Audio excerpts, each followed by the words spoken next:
So here we are back with more grammar lessons for the AP and Latin 3 students. So we're going to look at how to form subjunctive verbs in one video, and then we'll do a series of them where it's like purpose clauses, result clauses, cum clauses, indirect questions, indirect commands, relative clause or characteristic, any of the sort of subjunctive uses that you're likely to see, including one on conditionals, which we love doing. So let's start with, first off, the subjunctive, of course, is counterfactual. It's fallen out largely in English, which is why it's really hard to say this is what it sounds like in English, because half the time it's going to sound just like a normal indicative sort of verb. So let's look at pure formations.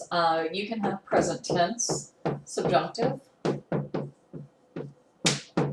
going to abbreviate with that. You can have the imperfect subjunctive,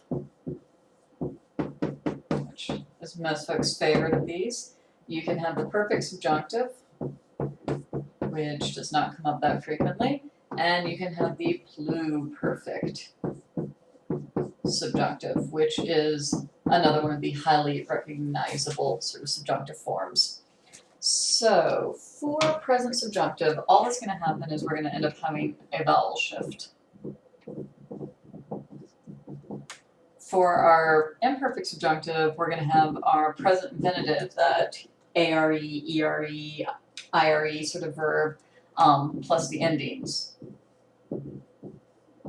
For perfect, it's actually going to be our perfect stem plus ERI plus endings. So that's actually one that looks an awful lot like the future perfect indicative, which we've already seen. And pluperfect, we're going to take our perfect infinitive and add to that the endings. So each one has its own little formula, and each one has its own little tricks and things to know about it. So let's start with present subjunctive.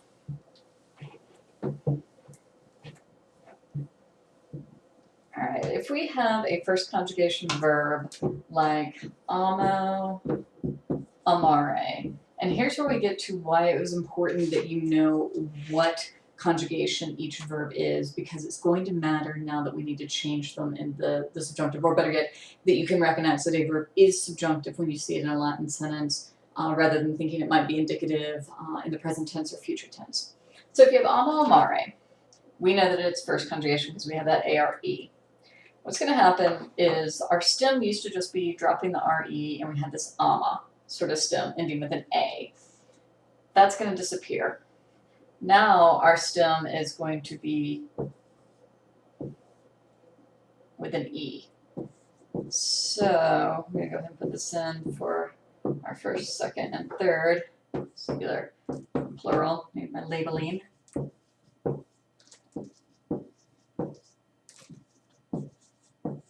And to each one of these, we need to add our sort of normal verb endings. We're going to go MST, MUST, ISNT, Mickey Mouse Club, but sung more like a dirge than like the actual Mickey Mouse Club song. So this one always throws folks off because it doesn't actually look like a verb anymore. It ends up having something that looks an awful lot like a third declension accusative. Amace, also difficult with that. Amet, pretty recognizable because we still have that T ending that we've always had ever since the beginning of Latin 1. Amemos is actually one that most folks recognize because if you translate any Catullus, you're probably going to translate Catullus 5, which means you're going to see the famous line, Vivamus me lesbiatque amemos. Ametas and ament, we'll see actually a couple times in what we're doing. So what used to be an A, so we'd have our amas, amat, amamas, amatas, amat, now has become an E. So that's for our first conjugation verbs, actually. Let me just leave that part here and just change out the green. If we have a second conjugation verb, something like moneo, monere, that macron, of course, is what lets us know that that is second. A little glare on that. Yeah, the macron on the ERE lets us know that that is second conjugation. It used to be we just dropped our RE, but now instead of having that E as part of our stem, we're actually going to have a whole stem that is MONEA. Yes. Sorry, I just had to make sure I was spelling that correctly, because knowing me, I can mess up on that sort of thing.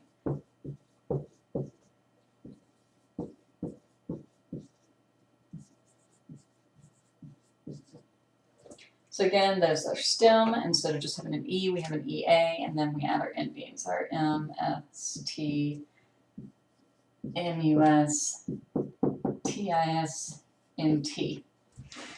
This one's fairly recognizable because we see this EA combination, which we don't frequently have. The famous legal term, habeas corpus, it of course uses that ES because it is actually in the subjunctive, because it's not a straight up indicative sort of thing, it's saying let you do this. So that's what happens on second conjugation verbs. Third, we're going to use my beloved mito. So if we have mito, mitere. All right, our stem was always weird. Some folks drop all of the EREs, some folks drop the O. Either way, we used to have a mit sort of thing going on here. But we're going to change our stem vowel. So instead of using an I for this or an E, we are going to look at having actually an A as part of ours. So we have this A, M, S.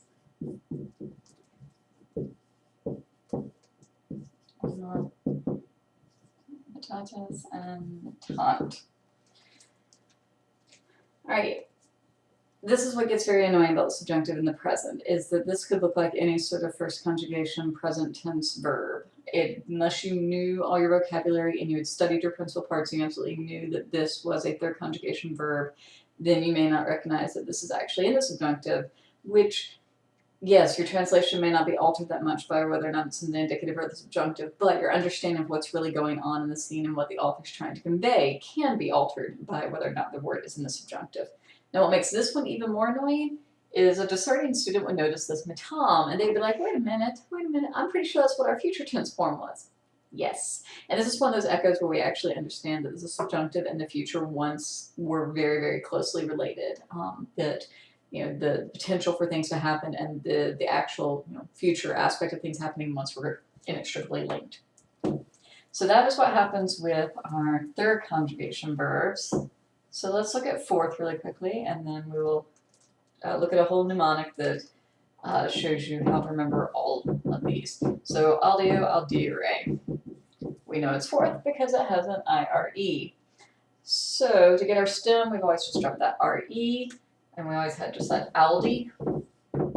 We're actually going to keep the I. I'm sure there are plenty of Latin teachers who would hate that I have said that that's what's happening instead of making it a pure vowel shift, but we're keeping the I. And to that we're going to add our as, ant, amas, antis, audiant, with an A and T right there.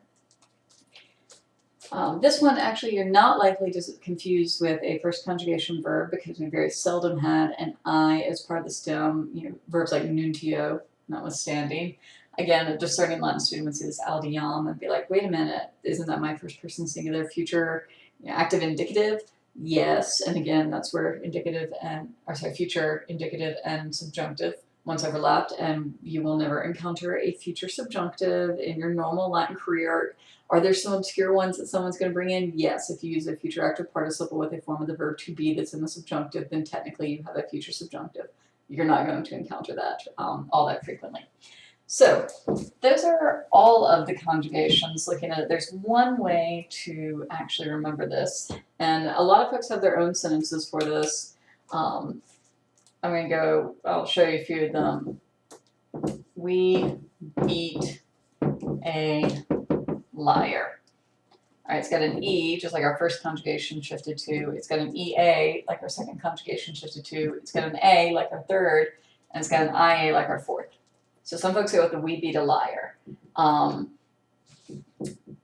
folks go with like he eats a fryer, which is actually not how like a fryer, like a chicken that you would fry is spelled, but more like fryer tuck, sort of, you know, man with cloth there. Again, we've got that E for first conjugation, EA for second conjugation, A for third, and IA for a fourth. Some folks like she wears a tiara because it's got that E for first conjugation, EA for second conjugation, A for third conjugation. And the reason that most folks like tiara being in here is that you have an IA for your third IOs and an A for your fourth, because if you treat it your fourth like the I is still part of the stem, then all you've done is add an A as opposed to adding any other sort of vowel. So I actually like the she wears a tiara, or sometimes we change it to he wears a tiara if we have some guys in the class who are comfortable wearing a little tiara, which may make an appearance in a couple classes. So that's your present subjunctive. It's one that we're going to see fairly frequently. It sometimes can slip right past you, but we want to try and be aware of these sort of forms. So thank you for watching.